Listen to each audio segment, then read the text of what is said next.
Before we speak, we become still. Before we attempt to take up a theme, before we examine a passage, before we offer an instruction, we pause. Yes, but not as a pause in activity. To those who are not familiar with our work, I would like to say at the outset, we begin not with words, not with teaching, not with effort. We begin with silence. And to those of you who have walked this road with us, you already know why. Please let us be clear about that.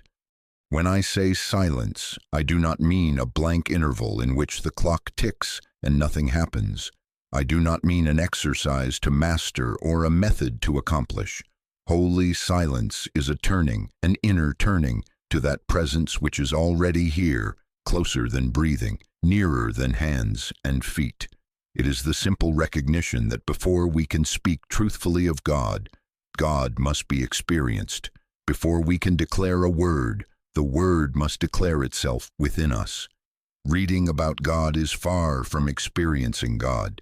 Hearing about God is no more than hearing about a country in which we have never set foot. This session, this hour together, has been arranged for experience, not for information. Now, this may sound strange in a culture trained to begin with explanations, outlines, and plans. But our work is not the manipulation of thoughts. It is not an arrangement of ideas. Our work is the realization of cause within our own being, and in proportion as we touch that realm within, the external harmonies, health, supply, companionship, safety, appear as effect. All power is in the Word, and the Word is within you. Never forget it. Please let us be clear about that. Let us then speak plainly about the silence we are entering. We will have a period, 30 minutes of holy quiet. There will be gentle guidance at intervals, not to stir up your mind, but to bring you back, if need be, to the listening place. There will be long, spacious quiet in which seeking can cease and receptivity can deepen. And there will be a closing return to our practical living, not as a break from prayer, but as the continuation of it, carrying expectancy with us into the day. What is your part? Not to strain, not to reach out to the far off, not to demand a sign or an answer in the outer realm. Your part is to become still enough, simple enough, to let the inner speak for itself. It is the posture of "Speak, Lord, thy servant heareth," not "Listen, Lord, thy servant speaketh." It is the humble recognition, I can of mine own self do nothing. The Father within me doeth the works. If you notice thoughts coming and going, let them come and let them go. If you notice sensations, let them be. Keep turning, gently, quietly, without argument, to the fact of presence. That is all. Some of you will find the mind asking, will anything happen? Will I feel something? Do not let that disturb you. Even if you are not conscious of a movement, even if no voice is heard and no warmth is felt, the very act of turning within opens the door. The current is there. The river flows whether or not we stand with our feet in it. Our task is only to step into the stream, and in proportion as we abide, in that proportion the effects appear, naturally, without force. Silence becomes holy when it is the doorway to experience, not a pause in activity. We are not here to admire ideas about God. We are here to let God be God in us. So, as we enter this first period, be willing to let the words rest. Be willing to let the explanations wait. Let us move from talking about the light to standing in it. Then we shall speak, if we need to speak, from what we have known, not merely from what we have read. Now, let us turn within. Let us be still. Let us listen. Now, having settled ourselves into that listening posture, let us look soberly at an almost frightening fact. Please let us be clear about this. As human beings, we are not under the government of God. If the world were God-governed in human sense, there would not be the measure of fear that stalks the night watches, nor the diseases that fill our hospitals, nor the lack that pins good people to anxious arithmetic, nor the conflicts that erupt in homes and in nations. Let us not dramatize it. Let us simply acknowledge what everyone sees who is not blinking at reality. The evidence is at our newspapers, in our clinics, on our streets, and too often in our own breasts. We are not saying God has abandoned creation. We are not saying there is some power apart from God. We are saying what Scripture has always said, but we have too seldom heard. If so be the Spirit of God dwell in you, then you are under that government. If so be. Conditional, not automatic. He that dwelleth in the secret place of the Most High shall abide under the shadow of the Almighty. He that dwelleth. Dwelleth means to live there, to abide, not to make an occasional visit when trouble looms. In proportion as we abide, in that proportion are we under that shadow. In proportion as we do not, in that proportion do we find ourselves under the unstable rule of fear, appetite, opinion, and chance. This is almost frightening because it removes a consoling illusion that time or education or civilization or a new philosophy will of itself lift us. We have tried it. We have added more laws to bring peace. We have added more money to bring security. We have added more planning to bring order. We have even added more prayers in the sense of begging and persuading, then wondered why peace does not abide. Why does it not abide? Because we have been trying to fix effects with more effects. We rearrange the scenery and expect the play to change. We polish the mirror and expect the face to heal. We are like one who trims the leaves on a sick tree and never thinks to tend the root. The outer realm is effect. The inner realm is cause. All of our busyness, good as it may be on its level, becomes futility when divorced from cause. More willpower does not still fear. It adds tension to fear. More mental argument does not heal disease. It sets up a duel of thoughts. More cleverness does not meet lack. It usually multiplies anxieties by multiplying schemes. These are efforts in the realm of effect. They are waves attempting to calm waves. And yet, do not let that disturb you. The remedy is not far. It is closer than breathing, nearer than hands and feet. The kingdom of God is within you. Cause is within you. Let us see it in this wise. Anything that happens in your outer affairs, body, business, relationship, home, is an effect. The presence and power that constitutes cause is not in the dollar, not in the doctor, not in the friend, not in the employer, not in the market. These may all be instruments wonderfully used when the hand within is on them, but the hand is not the tool. All power is in the Word, and the Word is within you. Never is it the word that goes out from your mouth to change the world by decree. It is the Word of God that comes to us within us, an impartation, a still small voice, a quickening. In proportion as we attain that contact, in that proportion do the discords fall away and the harmonies appear. We are not here, then, to add another technique to the long list of human efforts to improve effects. We are not going to rub the lamp, rub the mind, rub the verses until something outside sparkles. We are here to withdraw our faith from effects, to turn from the outer realm as a source, and to yield to what is already established within. Yield, not attain. Receive, not manufacture. Abide in me, and I in you, is not a summons to strain. It is an invitation to live where life already is. The government shall be upon his shoulder, not ours. I can of my own self do nothing. The Father within me doeth the works. Some will say, but must we not act?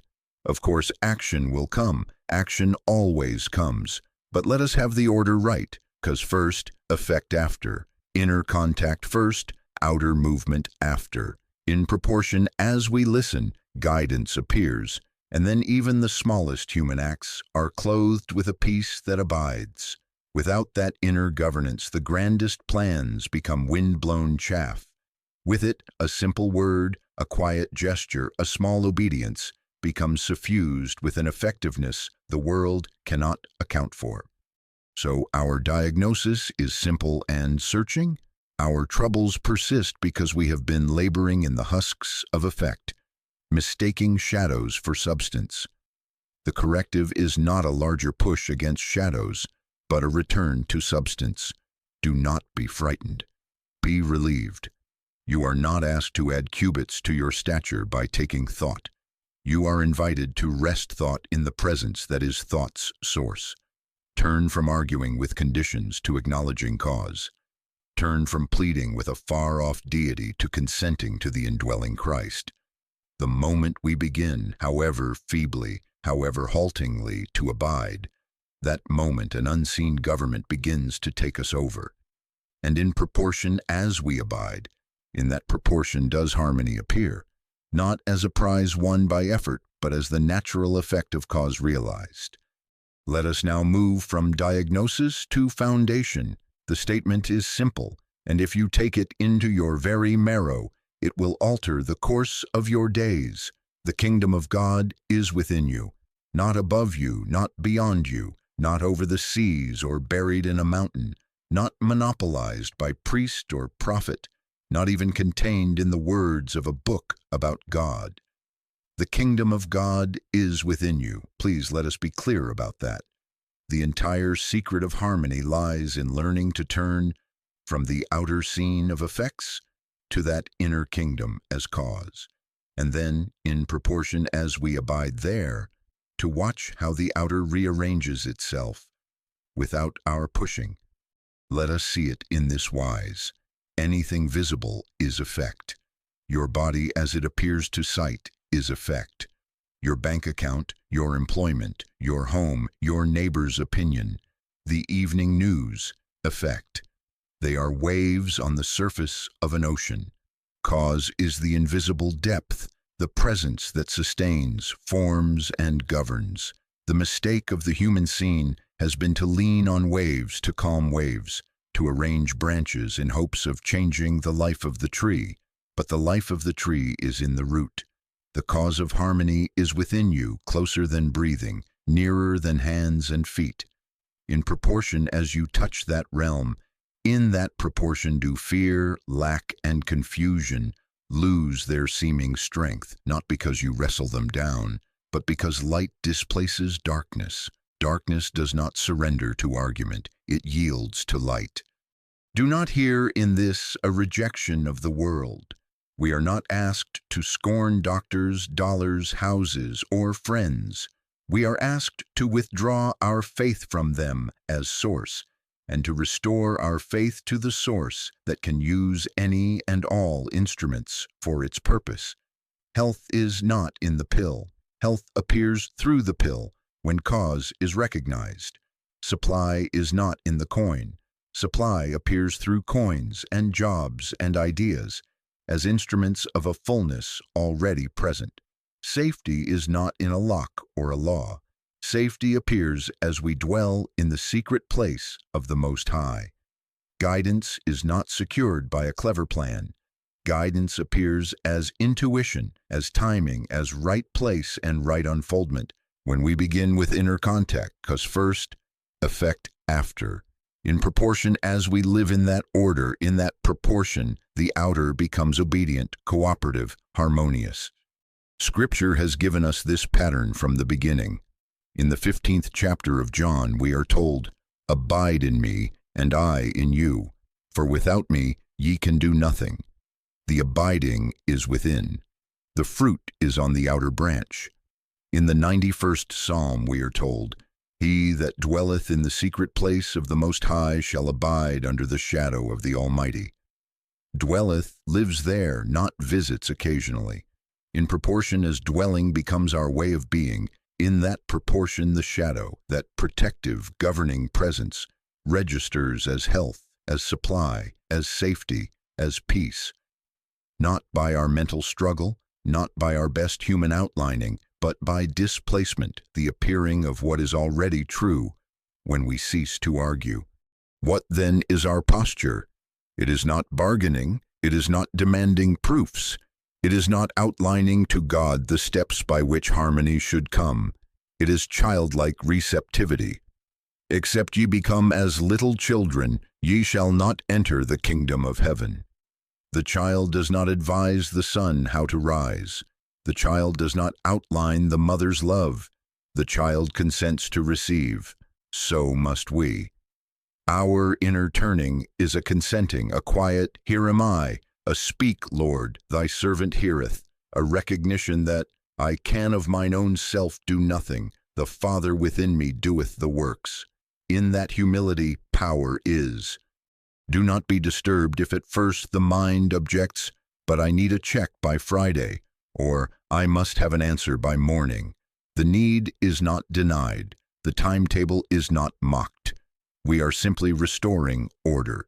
In proportion as you retire again and again to the fact of presence within, without argument, without panic, without insisting on outer signs, you will discover that needs are met by ways you could not have invented, that answers come in hours you did not select, that protection is present where danger seemed certain. The outer event becomes the echo of inner cause. Practice then this one shift of faith. Withdraw dependence from persons, places, things, conditions, and transfer it to the kingdom within. Let people be what they are. Let jobs be what they are. Let banks, pills, locks, and plans be what they are. Instruments, not power. All power is in the Word, and the Word is within you. In proportion as we consent to that Word, in that proportion do the discords fall away and the harmonies appear, not as a prize bestowed because we begged well, but as the inevitable effect of cause realized. This is our foundation. We are not going to live by manipulating effects. We are going to live by dwelling in cause. And as we attain even a little measure of that dwelling, you will see, quietly, sometimes imperceptibly at first, the subtraction of fear, the lessening of strain, the soft emergence of right action, right timing, right provision. Please let us be clear about that.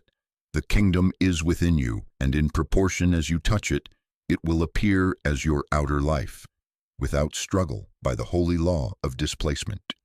Now, we must be very clear about method.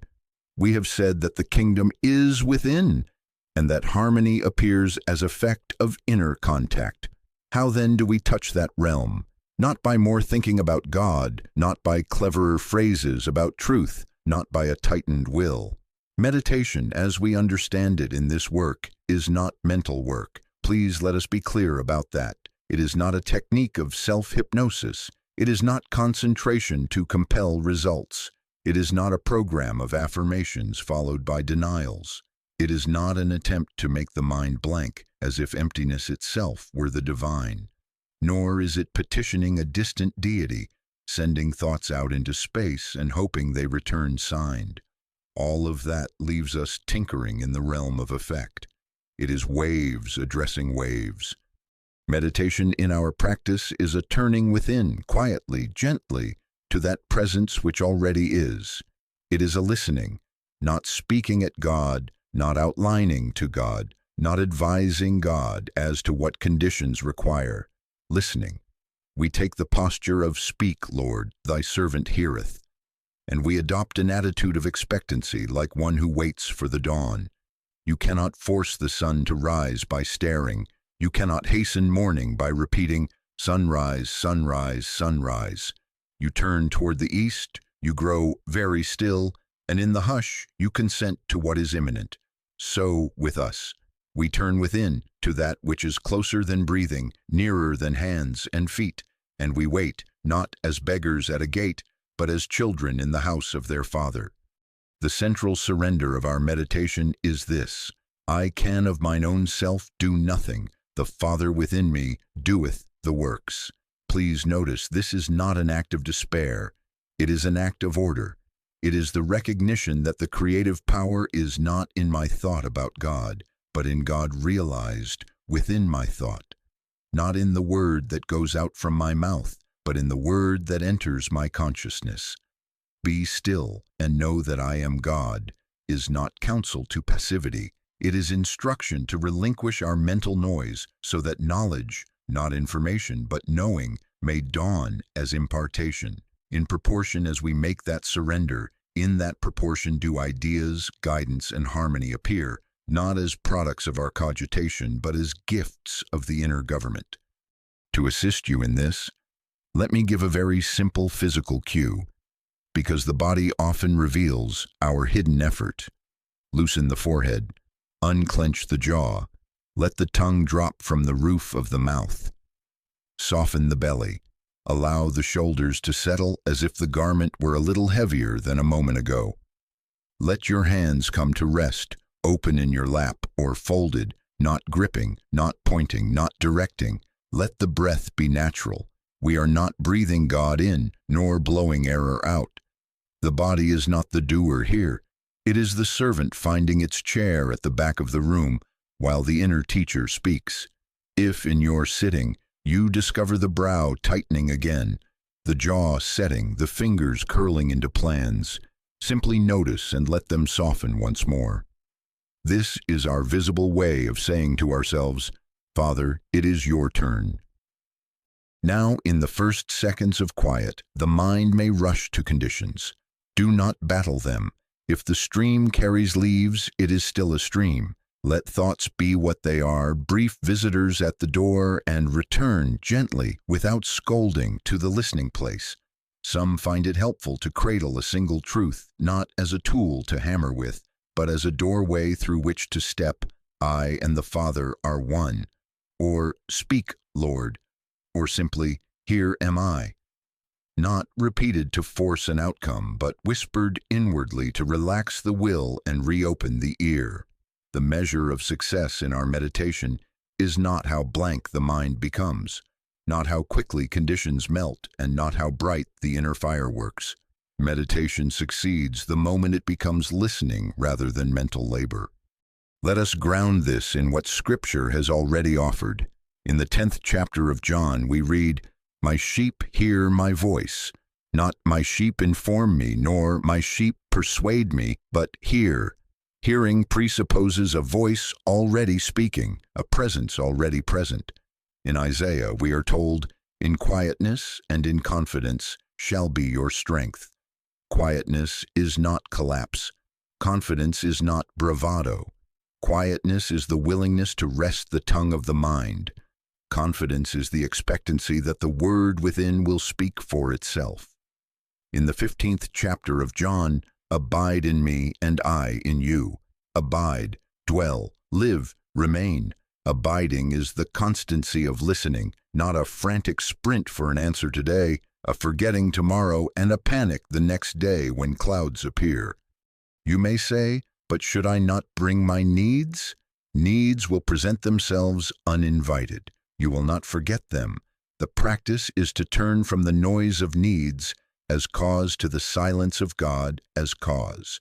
We are not using meditation to get health, supply, companionship, or safety. That is to put the cart before the horse and to bind ourselves again to effects. We are consenting to God, to the inner government. In proportion as we do, in that proportion do the fruits appear. Health as order in the body, supply as sufficiency for every appointed good, safety as right place and right timing, peace as steady atmosphere. Not because we have pushed the levers correctly, but because cause realized governs effect. So take your place now and often as a listener, morning before the calls and the lists, midday when the world presses and the clock hurries, evening when the mind would rehearse and revise. It need not be long. 2 or 3 minutes often will do more for you than an occasional long wrestling match with thoughts. Turn within, loosen the brow, release the jaw, let the breath be as it is. Whisper within, if you must, "Father, it is your turn." Wait. Expect nothing in particular and everything in essence. You may feel a warmth, or you may feel nothing. You may hear a phrase, or you may know only a quieting. Do not judge. The very act of listening is your prayer, and prayer so offered never returns void. We will, in our time together, enter longer silences. But even now, understand the law we are leaning on.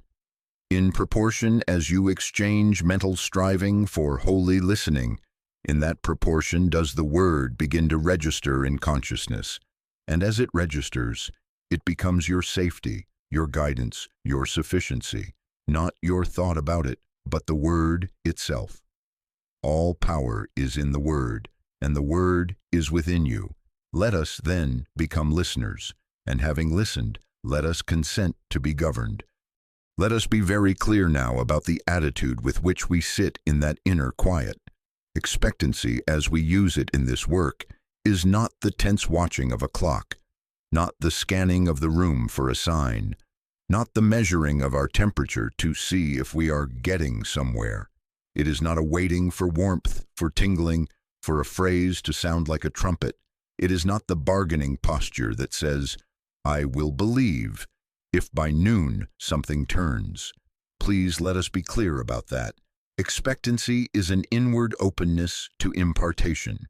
It is readiness, not demand. Receptivity, not requirement. It is the quiet confidence that the spring is present beneath the ground, whether or not we hear it running, and that in proportion as we stand still beside it, the water will appear at the surface when it must. What then are we awaiting? We are awaiting the word, and again we must define. The word we await is never the word that goes out from our mouth, nor the phrases we repeat to comfort ourselves, nor the verses we recite to prod the infinite. The word is the impartation of God within us, the still small voice, the quickening, the dawning certainty that does not pass through argument to arrive. "My sheep hear my voice," says the Master, not "my sheep persuade me." "The word is nigh thee, even in thy mouth and in thy heart," says the Apostle. But please notice nigh thee, within thee. All power is in the word, and the word is within you. Our expectancy is the open door through which it enters conscious awareness. Because we have lived so long by outer proofs, the human tendency is to turn expectancy into a demand for effects. We ride into meditation like inspectors, noting, "No heat yet, no voice yet, no tears. Perhaps I am failing." Drop it. Do not judge the holy by the weather of your nerves. Do not judge the seed by how noisy the soil is. The activity of spirit in you is often subterranean at first. The yeast works in silence. The root takes hold before the stalk appears. The dawn is present long before the first ray breaks the horizon. "They that wait upon the Lord shall renew their strength." Waiting upon the Lord is not idleness. It is not sulking until a sign appears. It is expectancy, readiness for inward impartation, followed by the discovery that strength has been renewed without fanfare, that fear has thinned without a wrestling match, that wisdom speaks without a committee meeting of thoughts. What then are the fruits of true impartation? First, a quiet assurance that replaces strain, not bravado, not the pep talk of the mind to itself, but a rested sense, without outline, that all is well and shall be well, because government is within. Second, a spiritual authority without effort. We do not become bossy with life. We discover that life becomes obedient to an order we did not manufacture. The tone of our being speaks more than our lips. We find ourselves saying less and accomplishing more, moving less and arriving more, willing less and unfolding more. Third, there dawns a felt sense, sometimes faint as breath, sometimes bright as noon, of being governed from within. Decisions that were knives at the throat become obvious steps. Timing that was a gamble becomes natural rhythm. Safety appears not as locks around us, but as the absence of threat in us. Supply appears not as scramble, but as sufficiency for the appointed good of the day. Please notice, we did not chase these fruits as objectives. They appeared as effects. Cause was realized within, and effects arranged themselves. Allow me to give you a safeguard, because it will save you months of discouragement. Do not judge your meditation by what you feel during it. Judge nothing. Enter, listen, consent, and then go about your day. Let the proof be in the living. If the word registered, whether you knew it at the time or not, it will show up as altered tone, as softened response, as right place at right hour, as an untraceable courage when you are called upon. You will notice as days pass that you have fewer arguments with shadows, fewer bargains with the future. You will discover that you remember to turn within at the first sign of alarm, not after the alarm has finished its work. These are the footprints of impartation. The tree is known by its fruit, not by the noise it made growing. And so how shall we adopt this expectancy in practice? When you sit, lightly tell yourself, if it helps, I am not here to make something happen. I am here to be made. Let the hands rest without signaling. Let the breath fall into its own cadence. Offer that one inner word, not as a spell, but as a yielding, here am I. Or, speak, Lord. Or, Father, it is your turn. Then be still. If a phrase comes to consciousness without your effort, honor it by resting in it for a moment. If warmth spreads, smile at it as you would at sunlight on the floor. If nothing at all seems to happen, do not move the barometer. Remain available. The very attitude of expectancy is already obedience to the command, be still and know that I am God. In proportion as we abide in that availability, in that proportion the knowing dawns, sometimes felt, often simply found, later as harmony at our door. There is lastly a what we are not to be spoken, for it is the snare of beginners and veterans alike. We are not waiting for a particular outer event to validate the inner. We are not setting dates for miracles. We are not assigning God to our calendar. We are not testing the infinite with wagers, if by Thursday. That is not expectancy. That is anxiety dressed in religious clothes. Our covenant is this. We turn within, we listen, we consent, and we carry that consent into our tasks. In proportion as we keep faith with this order, life reveals order. The impartation will make itself known, not to your stopwatch, but to your steps. So let us, from this point forward, be done with hunting for signs and be content to receive substance. Let us leave the fireworks to carnivals and seek the still small voice that becomes sunrise in our affairs. Expect nothing in particular and everything in essence. For all power is in the Word, and the Word is within you.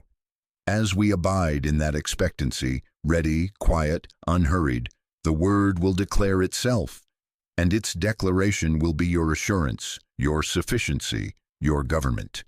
And even if you knew it not in the moment, you will know it by this. The next thing you do, you will do from peace. Now let us do the simple, holy thing. Let us enter not as tourists who take a photograph and depart, but as dwellers who take up residence. He that dwelleth in the secret place of the Most High shall abide under the shadow of the Almighty. Dwelleth means to live. Please let us be clear about that. For these minutes, we live here. We are not experimenting to see if something happens. We are consenting to make our home, consciously, where our true home already is, within. If you will accept this as your inward address, even for half an hour, you will discover why the psalmist spoke of shadow. Not the darkness of absence, but the cool, protective shade of a presence that overarches and governs. In proportion as we take our seat in that place, in that proportion, the shadow is felt. Make yourself comfortable in the simplest way. Let the body be at ease without slumping into sleep. Unhitch the forehead. Let the jaw be soft. Hands quiet, not pointing, not signaling. The breath need not be managed. Permit it to be what it is. We are turning now to that which is closer than breathing, nearer than hands and feet, and the body's ease is only our way of getting out of the way. We begin with a single opening phrase, used once and then released like a dove. Father, it is thy good pleasure to give me the kingdom. Say it within yourself very gently. Hear it as Scripture speaks it, not as a claim wrested from the infinite, but as a remembrance of what already is. Fear not, little flock. It is your Father's good pleasure to give you the kingdom. We are not persuading the giver. We are consenting to receive. Having said it once, let it go. Do not turn it into a tool. Do not make it a drumbeat. It has opened the door. Now be the doorway. Here is the rule of our silence. We do not fight thoughts. We do not chase them. We do not bargain with them or judge ourselves because they pass by. Thoughts are weather. We are dwelling not in the weather, but in the house. When a cloud crosses the sky of mind, plans, memories, questions, notice it as you might notice a bird on the fence, and let it fly on. We return, not with effort, not with scolding, to listening. Be still and know that I am God. The stillness is our part. The knowing is God's part. I can of mine own self do nothing. The Father within me doeth the works. That is our law against strain. Please let us be clear about that. The moment you feel yourself trying to make the mind behave, smile gently and come home again to the listening place. Now, what is this listening? It is not an ear for syllables, though a phrase may arise unbidden. It is not an eye for lights, though warmth may come. Listening is availability, a soul poise that says, "Here am I." It is the consent to be addressed by the word that is already within you. My sheep hear my voice. Not at a distance, not after climbing a mountain, here where you dwell. And in proportion as you abide, without demand, without outline, in that proportion the voice makes itself known, sometimes as assurance, sometimes as rest, sometimes as a softening that needs no explanation. We are not measuring this silence, we are not counting minutes like pennies, yet we shall keep this holy quiet now as a 30-minute dwelling, not a visit, dwelling. We will not test the time to see how it is doing. We are not waiting for a bell to vindicate us. We are living for this span in the secret place. If there comes a phrase without your summoning, I and the Father are one. Lo, I am with you alway, or the first word we used, rest in it for a moment as you would rest on a friendly shoulder, and then let it go again. No clinging, no forcing. If nothing at all seems to move, do not move the barometer. The yeast works in quiet. The root takes hold before the stalk appears. Please notice what is not required. You do not need to repent of every mistake before you may listen. You do not need to banish every fear before you may dwell. You do not need to become an expert at mind management before you may be held. You need only one thing: receptivity, an inner ear, an open heart. That and the humility to let cause govern effects in its own way, in its own order, in its own time. All power is in the Word, and the Word is within you. Our task is not to empower the Word. Our task is to offer ourselves as its dwelling. So now quietly we take up our residence. For these minutes, we live here. We lay down the tools, the petitions, the inspections. We sit beneath the shadow, and we let the shadow be the shadow. We do not argue, we do not outline, we do not hurry. We wait upon the Lord, meaning we are inwardly poised for impartation, whether or not we know when it comes. And when wandering thoughts pass, as they will, we remember the house and return to our chair within it. Let us be still. Let us dwell. If you must whisper within your heart, whisper only this once more as a courtesy to remembrance.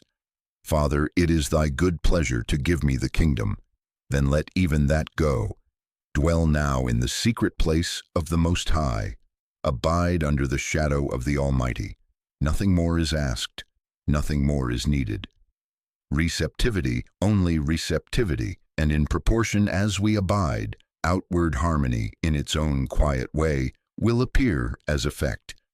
Let the seeking cease now, not postponed, not improved, cease. Let the inner ear, already open, remain open without effort. Let there be no project in the heart, only being. We are not trying to reach. We are letting go of reaching. We are not trying to become. We are consenting to be.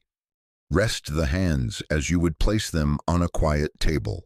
Let the breath find its way. Say nothing. Expect nothing in particular. Be available to everything in essence. If there is a movement within, fine. If there is stillness within, fine. Our work is to abide. The holiest silence is the one in which seeking stops and listening begins. So we begin by not beginning anything. We are here. Here is sufficient. Here is holy. If a phrase wishes to visit on its own, here am I. Allow it for a moment, then let it pass like a bird across a generous sky. We are not netting birds. We are not naming clouds. We are dwelling. No outlining, no bargaining, no measuring.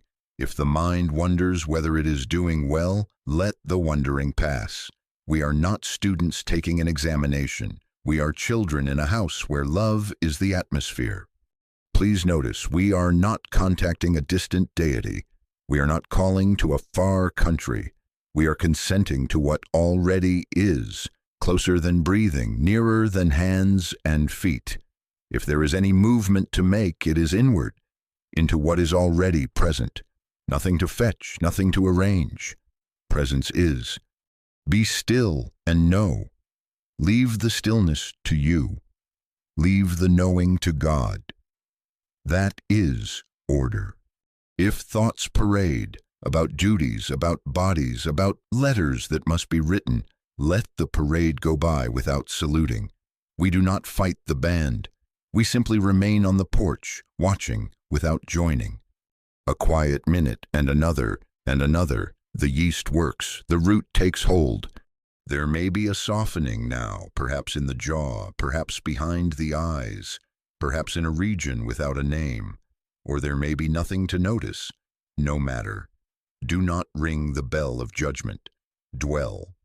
We are not listening for syllables alone. We are listening for impartation, the word entering consciousness as assurance, as poise, as a warmth without a source. But even that we do not seek. We are available. That is enough. If there is a temptation to help this silence, lay it down gently. Silence is not improved by our help.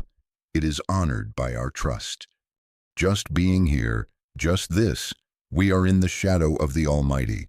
Shadow does not perform, it covers.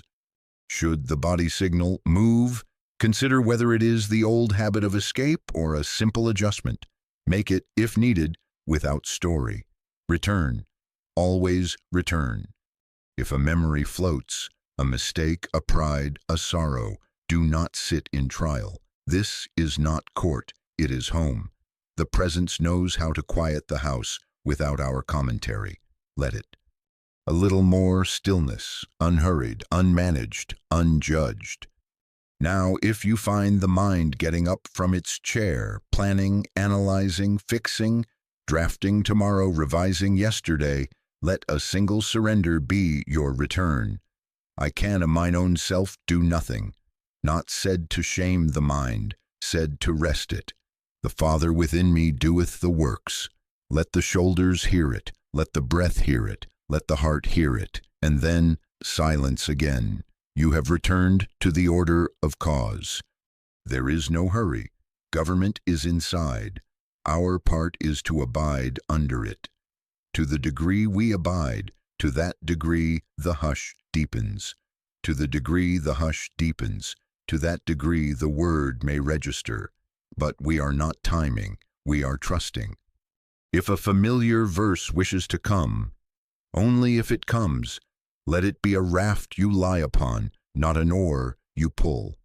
Abide in me, and I in you. Rest upon it a moment, then let even that raft drift out of the way and float in presence itself. Let the room, as it is, be sufficient. Let the sounds, as they are, be part of the sea. Nothing here is enemy. We are not making a quiet. we are discovering that we live in one. You may notice there is less to say inside. That is good. Or you may notice a crowd. That, too, is all right. Crowds disperse when there is nothing to watch. Do not provide entertainment, provide dwelling. We are consenting again and again to what already is, not inviting the sun to rise. You face the east, not coaxing a seed to sprout. You give it earth and time.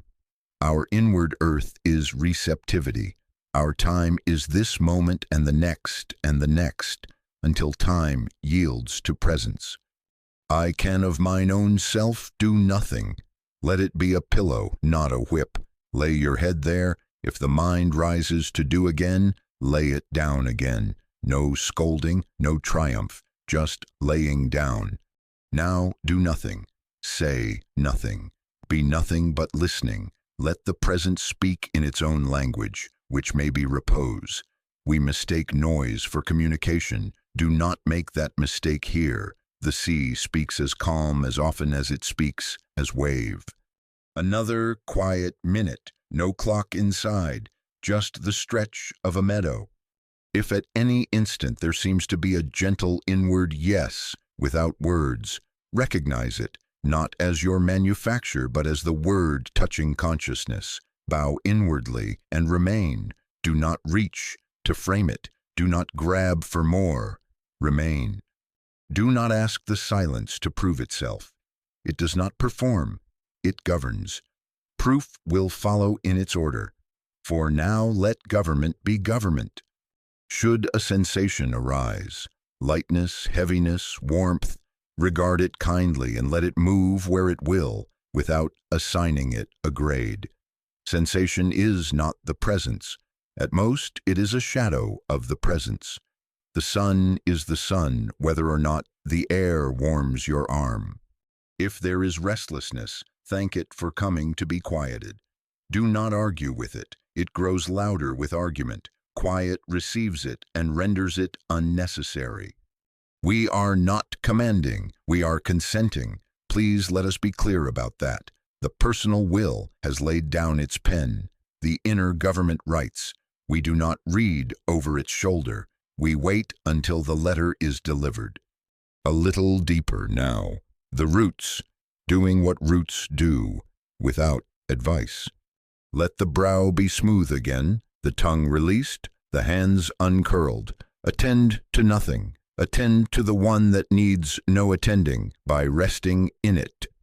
Consider without words that you are not at the edge of God, peering in. You are within the within.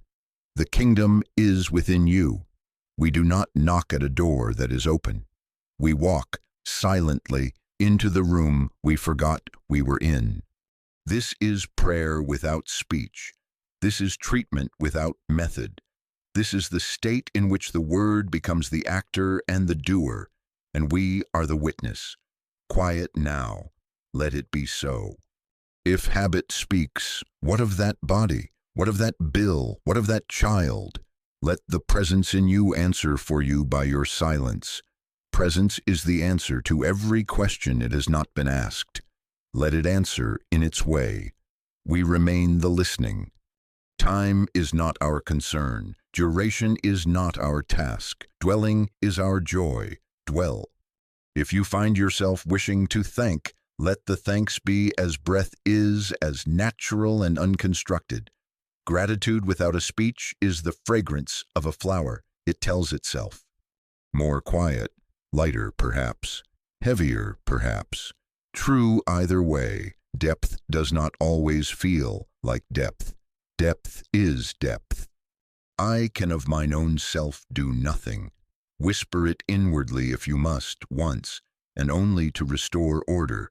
Then close the book again. Let the author write. Be as a child asleep on a trusted shoulder. No plan, no test, no watchfulness. Held. There may be a moment, perhaps now, perhaps later, when a phrase enters without your hand on the door. Fear not. Or, lo, I am with you alway.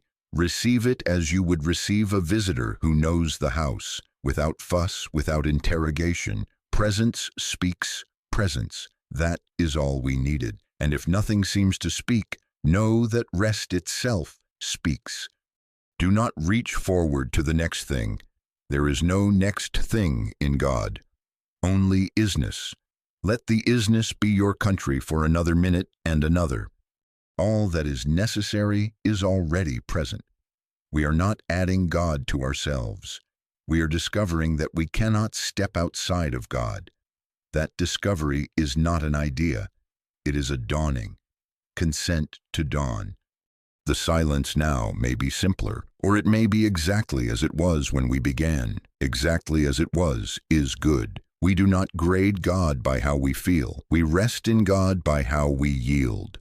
Let the senses recede just a little, as if the world has turned down its lamp. Let the inner room glow by its own light. No switch to flip. It illumines itself. If a thought asks for the last word, deny it the courtroom. Close the session. The judge has already spoken in the quiet. The verdict is peace. Another quiet minute. We abide under the shadow. We are not making the shadow. We are letting it cover. If within there is the briefest assurance, without reason, that all is well and shall be well, honor it by not tugging at it. Assurance is shy when handled. Let it sit by you and be itself. And now do nothing again. Let the seeking cease again. Listening alone remains. No goal, no report, no proof. God is, presence is, here am I. We will carry this silence forward, but do not hurry to lift it. Let it linger as a tone that does not stop when the note ends. The holiest silence is not something we leave. It is something we notice we are in. Remain a little longer, unhurried, unmeasured. Let the present speak for itself, by its own language, in its own way, in its own time. We are content to listen. We are content to be governed. We are content to be still. Remain. Let nothing rush you to the next thing. If you notice an impulse to rise inwardly and check the clock of results, let it pass by like a breeze that does not enter the house. The house is still. We dwell. Let the hands rest where they are. Let the breath find its own wisdom again.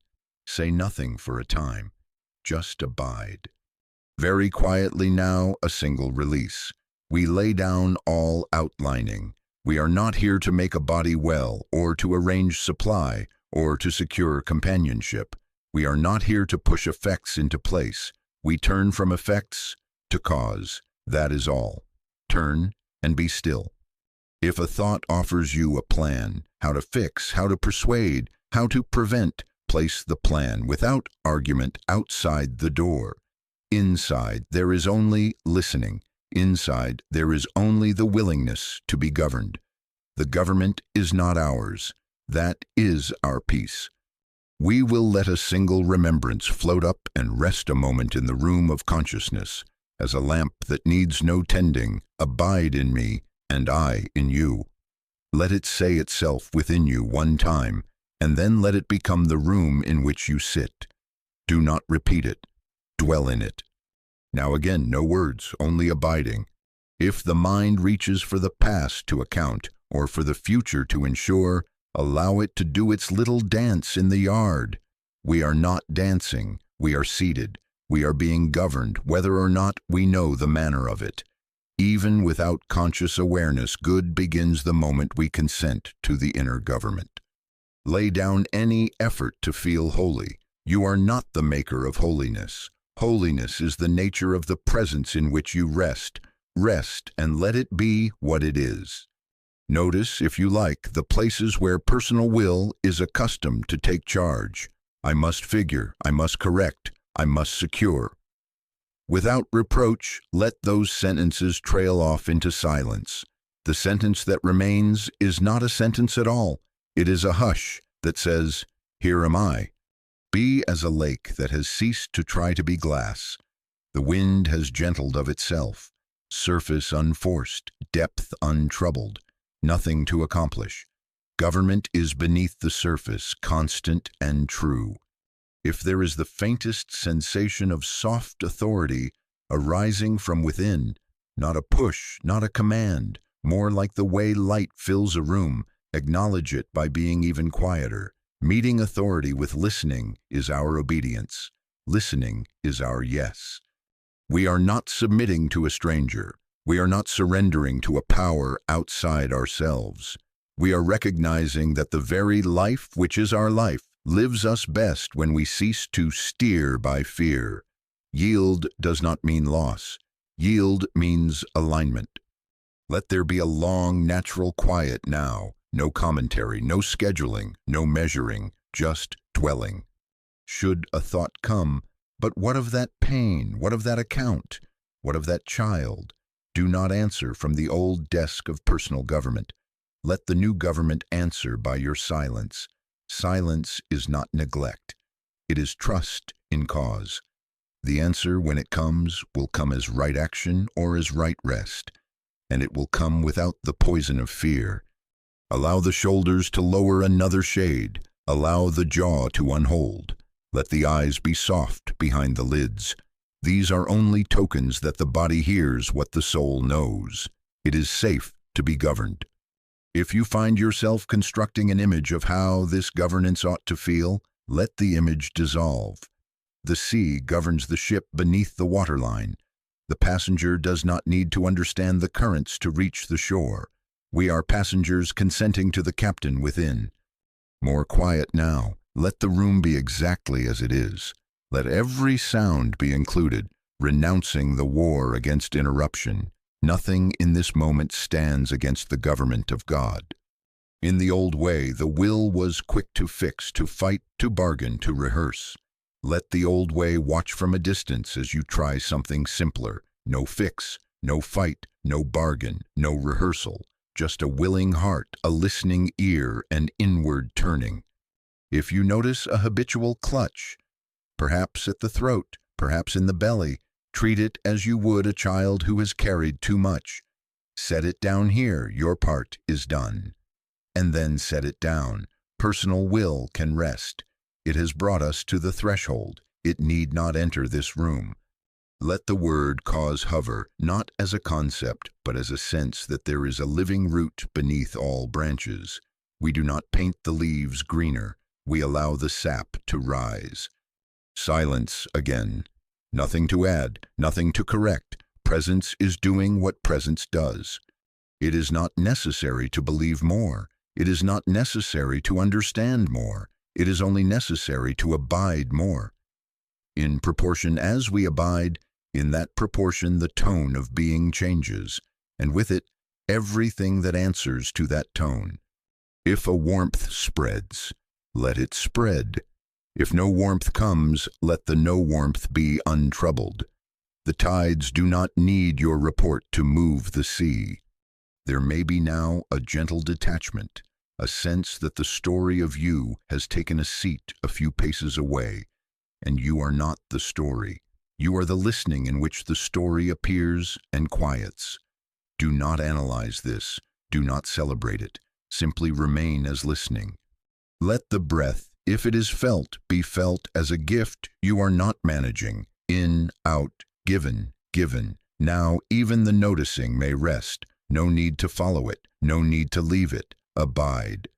The will returns from time to time to ask for a job description. Give it one line and one only. Be still. It will not like this at first. Smile at its zeal. It too is loved. Silence is its better task. We might just here be tempted to use the mind to improvise a declaration. Resist the temptation, not by struggle, by remembering that declaration without impartation is noise. Wait for impartation. Consent to it. That is sufficient. Another long, unmeasured quiet. Let the inner room keep its own time. If you sense the beginning of guidance, softer than a thought, clearer than opinion, do not jump up inwardly. Let it finish writing itself. Government speaks without hurry. Interrupting it dresses us again in the old uniform of command. Sit and let the uniform slide from your shoulders. There is a humility in this room. It is not self-belittling, it is self-forgetful. We do not think less of ourselves. We think of ourselves less. What remains is a spacious awareness that is not crowded with I. In that space, authority is natural. It requires no pose. When the old questions rise, how will I know? When will I see? Let the presence in you answer by changing the subject to being. You will know by being. You will see by being. Doing will flow from that, in order, in time, without strain. A little deeper quiet. We are past the need for comment. We are letting the government within us establish its throne in consciousness. There is no ceremony, no trumpet. There is the recognition of what already is. If a single word wishes to rise, one that is not yours, let it come and go like a wave that lifts and sets you down without a splash. Perhaps it is only peace. Perhaps it is yes. Perhaps nothing. The sea is not obligated to produce a wave to be sea. Now, if the body calls, answer simply. Adjust a hand. Lengthen the neck. Return. Always return.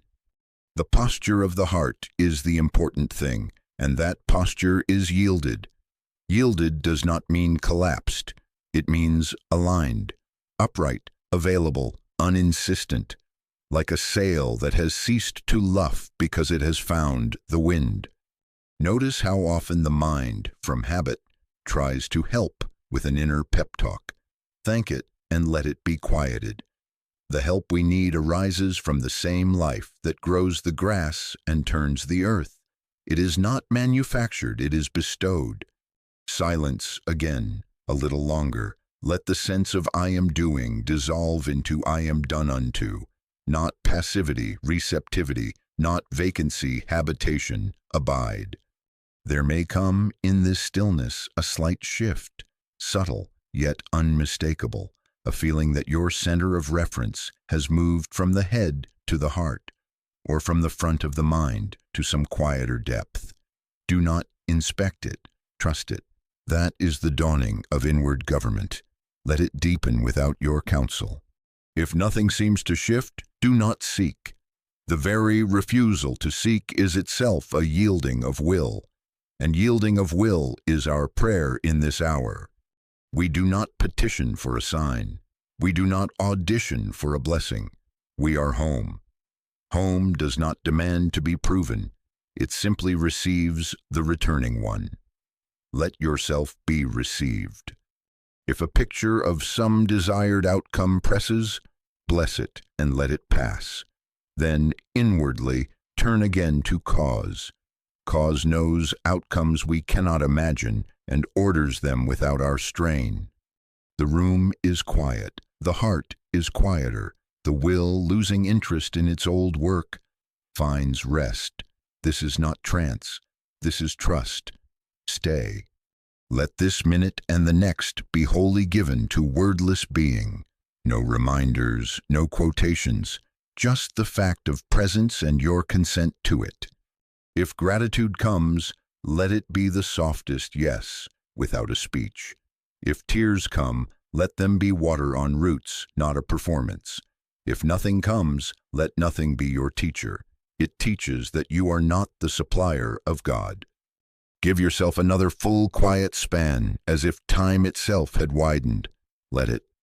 Now, with no effort at all, observe that a certain sweetness may have entered, or a certain solidity, as if the floor were more floor than before, or nothing at all. All is well either way. Government has no need to be noticed to be true. We will not exit this silence. We will only let it accompany the next step when it is time to take it. For now, remain. No orders to give. No cases to plead. No instructions to draft. The inner government has the case. Leave it there. Another long, gentle quiet. We are citizens of a realm within, and there is no border to cross. Remain in your country. If a single line wishes to return, let it be the one we were given. Abide in me, and I in you. And then, once more, let the words retire and their fact remain. We are almost without words now. Good. Words were the bridge. Presence is the shore. Stand on the shore, barefoot, unafraid, unhurried. When the will tries again, as it may, to pick up the tools, let the hands stay open. Tools are for later, when guidance becomes instruction. For now, empty hands are the sign of trust. Stay a little more. Let the inner sense of being governed increase without your managing it. You may not feel it as increase, you may only feel less burden, that is, increase. We began by turning from effects to cause. We continue by refusing to return to effects for reassurance. Cause is enough. Cause knows its business. Cause is already at work. Remain quiet. Let the hush do what no straining can do. Let it establish itself as the bass note of your day, the undertone into which all other tones must blend. And now simply dwell. No benediction spoken. The benediction is this silence. The amen is this yieldedness. Stay within it until the next right movement presents itself, not as a push, but as a peace that moves. Remain. Let us not be tempted to move from this hush into explanation. Words, if any come at all now, must come as impartation, not as our manufacture. Everything in this moment is arranged for one simple grace, to receive. All power is in the Word, and the Word is within you. Please let us be clear about that, not in the statement that goes out of your mouth, not in the thought that runs up and down your mind. The Word of God, when it comes, enters consciousness as itself. An assurance that requires no defender, a quiet that needs no applause. We are available to that. Availability is our prayer. Let the hands remain as they are. Let the breath take care of breathing. If a little itch of impatience begins, an urge to check the clock of results, recognize that as the ego's timetable. That timetable has never delivered peace, only hurry. We are not under its government now. Return, not to effort, but to expectancy. Expectancy is readiness without outline, willingness without demand. It is the open door of a house that already contains the guest. He that dwelleth in the secret place of the Most High shall abide under the shadow of the Almighty. Let that sentence not be said by you. Let it sound of its own accord, if it will, as a tone rather than a line. Dwell. Shadow means presence without glare, protection without parade. This is the dwelling. Inside this dwelling, the Word of God, when it touches awareness, often has no syllables at all. It is felt not as emotion, but as a certainty. Safe, secure, guided. No argument precedes it. No gong announces it. It is simply there as a fact, and in proportion as it registers, fear drops its case. We will not try to bring it. We will not try to feel it. We will be still and know. Knowing here is God's part. Being still is ours. If within there is the slightest deepening of rest, as if a weight you did not know you carried has been set down, do not seize it. Do not wave it like a flag. Bow inwardly. The Word is doing its own work. Now, let the mind that loves technique sit back and be quiet. We are not practicing a method now. We are letting communion complete itself. Technique belongs to the threshold. Communion belongs to the room. We have crossed the threshold. The most we do is say inwardly once, if needed, I can of mine own self do nothing. The Father within me doeth the works. Then close the door on talk and let the works be what they are. When thoughts arise to inventory needs, what of that bill? What of that ache? What of that call? Do not return to the old office to calculate outcomes. Withdraw attention gently to this secret place. Here, supply is not coin first. It is confidence first. Here, safety is not absence of event first. it is absence of fear first. In proportion as confidence and fearlessness are established within by the Word, so in that proportion do forms and events take their rightful order without. We are not neglecting the outer. We are obeying its cause. Another long, simple stillness, as if the roots had found a deeper water. We do not dig to check. We trust the draw. If a verse appears, only if it appears, let it be, "My grace is sufficient for thee." Hear it once as if the author says it to you, now without past tense and without condition. Grace is the sufficiency that precedes forms.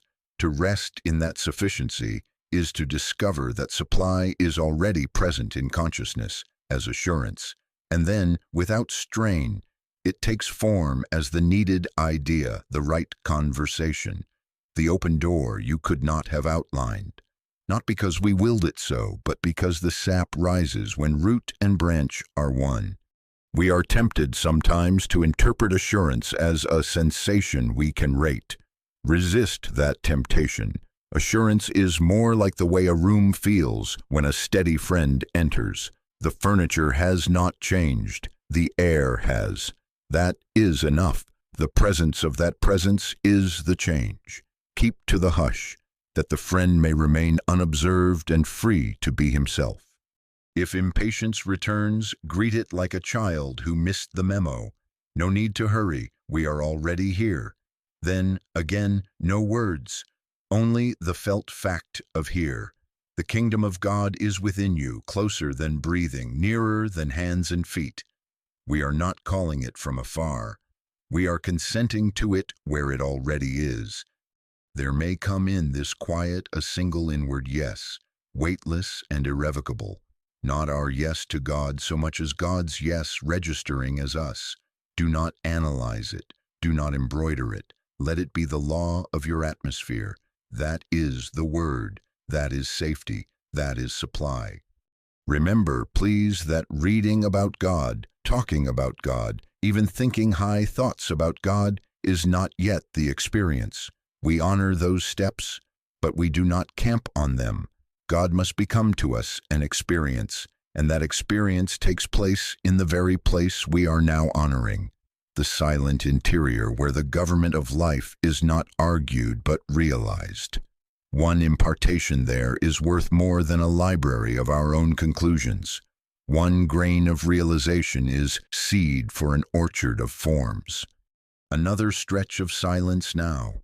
No management of thought, no grading of quiet. Let the hush be unto you as bread, as shade, as a sure hand on the shoulder. The soul knows when it is being held, even when the mind has nothing to report. Be content with being held. We do not seek signs. We do not coax proofs. Yet let us be plain. In proportion as this impartation lodges in consciousness, the outer scene aligns. The snare is broken, not by our alertness to snares, but by the presence of the one who breaks them without noise. 1,000 shall fall at thy side, and 10,000 at thy right hand. It shall not come nigh thee. Only if you dwell. Dwelling is our whole requirement. Now, if a memory comes of loaves and fishes, of manna in a wilderness, do not turn it into a wish for wonders. Let it be a reminder of order.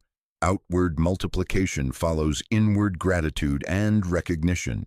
Jesus lifted his eyes, gave thanks, and the appearing answered. We lift our inner eyes now, not to get, but to recognize. Gratitude may come, it may not. Neither is a test. Recognition is enough. Let the breath soften again. Let the chest be unarmored. If the body sighs, let it. If it is quiet, let it. Government is underway regardless. The sea moves ships with currents that do not splash on the deck. We are moved that way. If habit insists, say something more to seal this. Answer with a smile and silence. Sealing is not your work. The word seals itself. He shall cover thee with his feathers, and under his wings shalt thou trust. Feathers do not argue that they can cover. they cover. A little more quiet. We are finishing nothing. We are letting something finish us, in the sense of rounding us out, completing our inner attitude so that the arc has carried us from restlessness to receptivity, from working a method to living a communion. Feel, if you will, how effort has unwound like a rope laid down, and in its place there is availability. Available to what? To the word that is present to be itself in you. Now, very gently, notice if there is a practical idea arising, not a demand from fear, but a simple clarity. Call this person, put that paper in order, rest instead of push, go here at such an hour. If such an idea appears, let it sit. Do not jump up inwardly. Let it clothe itself in peace. Right action wears peace the way a tree wears bark. If nothing appears, that too is guidance. No action is sometimes the holiest action. Another minute of unbroken stillness. Surrender even the wish to know that you are surrendered. Consent to be lived. What has happened here may not be felt by you as event. Do not be troubled by that. The reality is not in the feeling. The reality is in the impartation, whether you are aware of it or not. It is enough that you have yielded the field. It is enough that you have waited without bargain. It is enough that you have turned from effects to cause, and stayed turned. The harvest is sure, because cause is sure. Cause does not forget its field. We will carry nothing away from this room but the tone. The tone is expectancy without outline, confidence without bravado, peace without explanation. That tone is safety. That tone is supply. It goes before you into the appointments you will keep, the letters you will write, the beds you will lie upon, the doors you will pass, not as a charm, not as a defense, but as the natural atmosphere of one who abides. Now, one last time, inwardly only, acknowledge the order that has governed this hour. Father, thy word in me is my safety, my supply, my guidance. I do not make it, I receive it. Then let even that acknowledgement dissolve into the quiet out of which it came. Remain a moment more, no effort, no project, only dwelling. We will not close this. We do not close what has no edges. We continue in it. And as we rise when it is time, we do so without leaving the secret place. The hush accompanies the step. The word governs the day. That is enough. Now we allow the eyes, if they have been closed, to open as they will, but we do not open from God to world as if changing rooms. We remain in the room. We do not come out of meditation. We carry it. This is the meaning of abiding. Abide in me and I in you. Dwelling is not confined to a chair. Dwelling becomes the atmosphere in which you walk, drive, answer a telephone, sit with a friend, read a letter. If we rise now, we rise without leaving the secret place. The hush accompanies the footstep. The word governs the day. Please let us be clear about that. We are very practical about this. Throughout the day, do not attempt to remember this hour in order to recreate it. Simply pause 2 or 3 minutes at a time. Morning, noon, and night, and in between, whenever discord presents itself. A pause can be as simple as a conscious breath and a single inward turn. Father, here I am. No striving, no bargaining, just the listening ear. You may do this at your desk, at a red light, in a corridor, with eyes open. The posture is inward. In proportion as we repeat these short, honest returns, in that proportion the tone of inner contact is kept, and the outer scene takes its order from that tone. Let us guard against the old habit just here. The temptation is to go out and treat a person, an organization, a condition, to argue with appearances, to manipulate effects. Do not do this. Do not give a treatment to a person. Do not treat a condition. Do not even treat an economy or a nation. Turn always and only to God within, cause. Anything in the external world is an effect. Manipulation of effects is not our ministry. Our work is cause. When fear or anger or lack seems to announce itself on the stage, let it announce. You retire one step silently into the secret place. Be still and know that I am God. Not that I will become God if the circumstance improves, but that I am. Knowing is God's part. Stillness is ours. You will find, if you practice this, that the appearances which used to provoke long arguments will lose their power to demand explanations. We do not wrestle, we recognize. We recognize that the government is within, not in the event.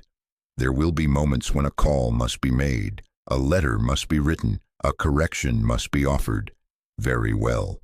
But let the act be the offspring of the word, not the offspring of fear. How do you know the difference?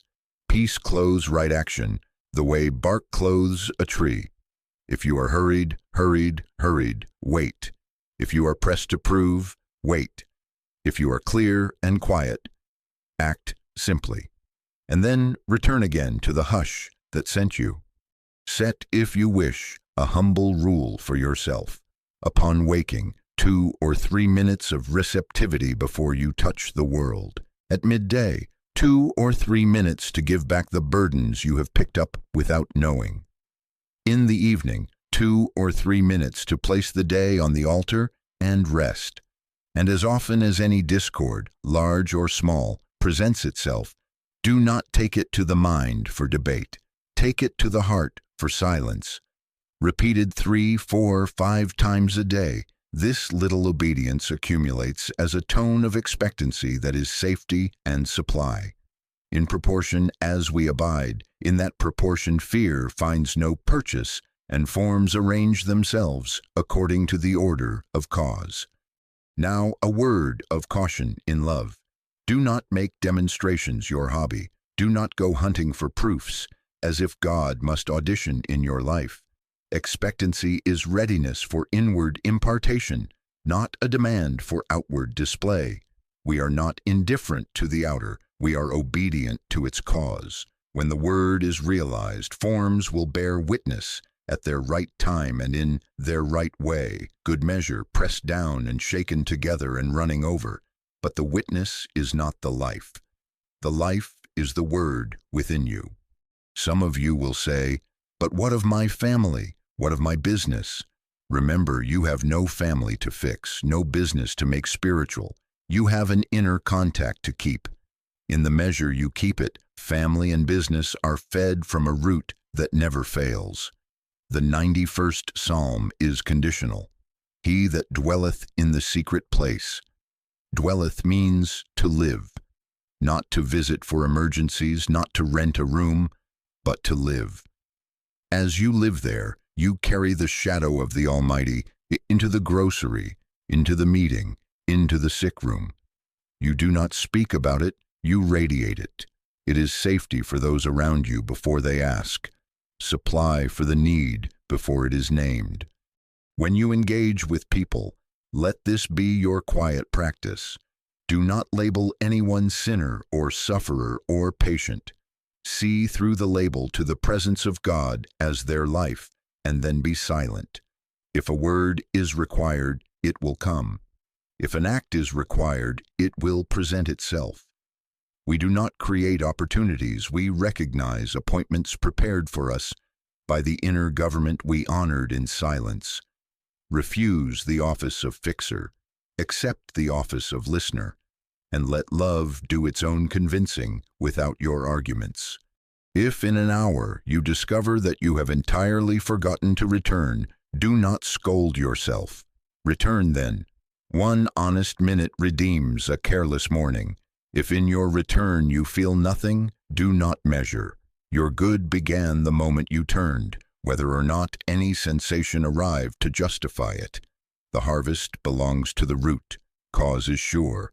Cause does not forget its field. Finally, to prepare the next step of our practice, take into your next sitting a single gentle question, and then be quiet with it.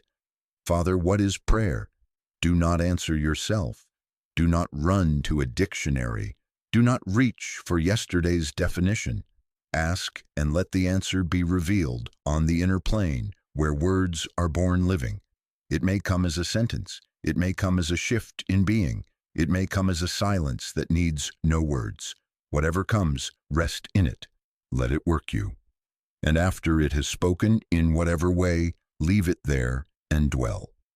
We prove holy silence by living from it, returning often, listening always, and letting cause govern effects. That is our path, our safety, our supply.